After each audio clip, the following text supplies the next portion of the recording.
और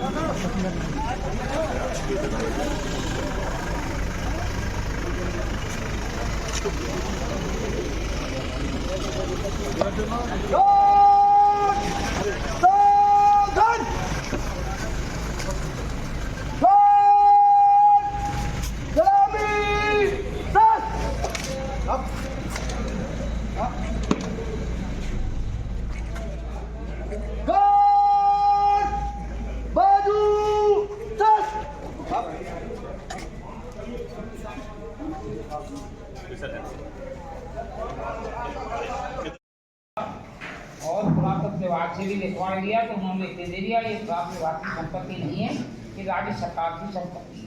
और राज्य सरकार की संपत्ति इसलिए है कि ये मुकदमा चल रहा था यहाँ। मुकदमा में जब यहाँ जीत गए थे और विश्राजी डीएम थे तो उन्होंने कब्जा करने के लिए पूरी तहसील ला करके यहाँ रख दिया था। जब कुछ नहीं था तो यहाँ झोपड़ी में वैसी बना करके चालू हो गया। तो जब से कोई यहाँ विशेष नहीं, रोड भी मैंने अभी बनवाई है, ये पहले बहुत छोटी थी, 7 मीटर कुछ शेष हिस्सा रह गया उसका, वो तो बात निकलेगी। मैंने इस गेट का मेरी आपकी समस्या है। एक यहाँ हमने कई बार प्रयास किया है, क्योंकि नया भी पहली बार नहीं 4 बार से हुए। तो मेरा ये है कि एक यहाँ पुलिस चौकी स्थायी होनी चाहिए। चोरी हो जाती है, अभी जुडी साहब ने जज साहब की चोरी हो गया तो यहाँ कभी इनके ये बैठे वकील साहब का पूरा सामान ले गए, टाइट फूट का मान लीजिए, फोटो स्टेट का।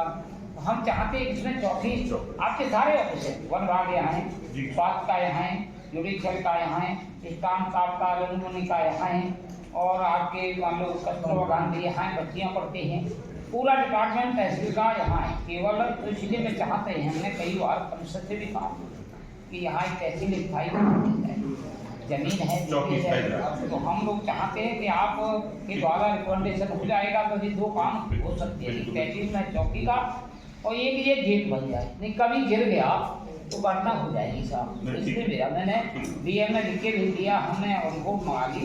अब वो दिक्कत ये आ गई है कि पटन वाले बनाए या पीढ़ी वाले कहते हमारी संपत्ति नहीं है, मैंने लिखा है तो ये पर्यटन को आप लिख देंगे सर तो ये आसानी से बन जाएगा, क्योंकि ये संपत्ति उन्हीं की है। आप अपना मैं आपको कॉपी मुझे दे देना, मैं आगे तो उसमें थोड़ा हम परसों लिखेंगे। आप लिख देंगे तो ये बन जाएगा, क्योंकि आप दिख जाएंगे मैंने मौके की खुद आप देख लेंगे। कोई और विषय नहीं है, आप भी भाई हमारे 14 स्तंभों सारी चीजें और राजनीति का ऐसे हमारे सम्मान विधायक जी, हमारे वकील साहब, हमारे पार्टी के वरिष्ठ पदाधिकारी, हमारे यहाँ के उप जिलाधिकारी, तहसीलदार जी, नायब तहसीलदार, हमारे सभी सम्मानित पत्रकार बंधु और कानूनगो, लेखपाल और सभी हमारे लिपिक। जैसा कि माननीय विधायक जी आप लोगों के बीच रहते हैं, और अगर मैं बात करूं कि धारा 24 हो, 34 हो, 67 हो, 116 हो, 38(2) हो, काफी अच्छा काम करने का प्रयास इस तहसील में हुआ है। और जो आंकड़े पेश किए इसमें काफी हद तक, जैसे धारा 24 की पेंडेंसी मैं समझता हूं कि ना के बराबर है, जो टाइम के अंदर रहती है सिर्फ वही पेंडेंसी है, टाइम से आगे कोई भी पेंडेंसी धारा सी में नहीं है। 116 में थोड़ी कुछ मामले अभी लंबित हैं, तो उनको एसडी साहब समय के अनुसार उन्हें जल्दी से जल्दी निस्तारित करें, नोट कर लें। और धारा 67 में जितने भी हमारे वाद रजिस्टर्ड हुए, मैं समझता हूं उसमें काम की जरूरत है। धारा 67 में जितना वर्क होना चाहिए, बेसिकली हमारे तहसीलदार साहब के पास मात्र 2 धाराओं पर ही वो काम करते हैं, धारा 67 और धारा 34। तो 67 में जैसा मैं समझता हूं कि जो वाद रजिस्टर्ड थे उनके सापेक्ष जितना निस्तारण होना चाहिए उतना निस्तारण नहीं हुआ है, तो उसमें हमें निस्तारण करने की जरूरत है। और जैसा कि आदरणीय मुख्यमंत्री जी की मंशा है कि जो गरीब व्यक्ति जिसके पास रहने के लिए कहीं कोई आवास नहीं है और किसी भूलवश उन्होंने या उनके माता पिताजी ने या पूर्वजों ने कोई आवास उस पर बना लिया है, वो रहते चले आ रहे हैं, तो पहले उन्हें हम स्थायी करने की व्यवस्था करें, उसके बाद बेदखली के आदेश करें। और जो भूमाफिया टाइप के लोग हैं कि जो लगातार सरकार की जमीनों पर कब्जा करने का काम करते हैं, उन लोगों को विशेष तौर पर चिन्हित करके उनके ऊपर धारा 67 के तहत प्रभावी कार्रवाई भी करने का काम करें, क्योंकि उन गरीबों की वजह से जो भूमाफिया लगातार कब्जा करते हैं सरकार की जमीनों पर, उनका भी बचाव ना हो, उन पर प्रभावी कार्रवाई जरूर होनी चाहिए। दूसरा, धारा 34 में भी यहां बहुत अच्छा काम हुआ है कि कोई भी पेंडेंसी जो निर्विवाद है वो कोई पेंडेंसी नहीं है, जिनमें विवाद है उन्हीं में पेंडेंसी है, तो ये भी अच्छा काम तहसील में हुआ है।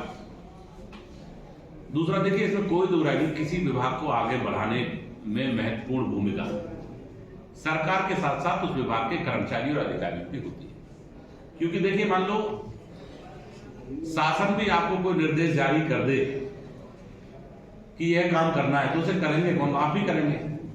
तो विभाग के हाथ और पैर और काम करने की शक्ति वो आपके अंदर है, क्योंकि आप लोग ही पटल में जाकर के काम करते हैं।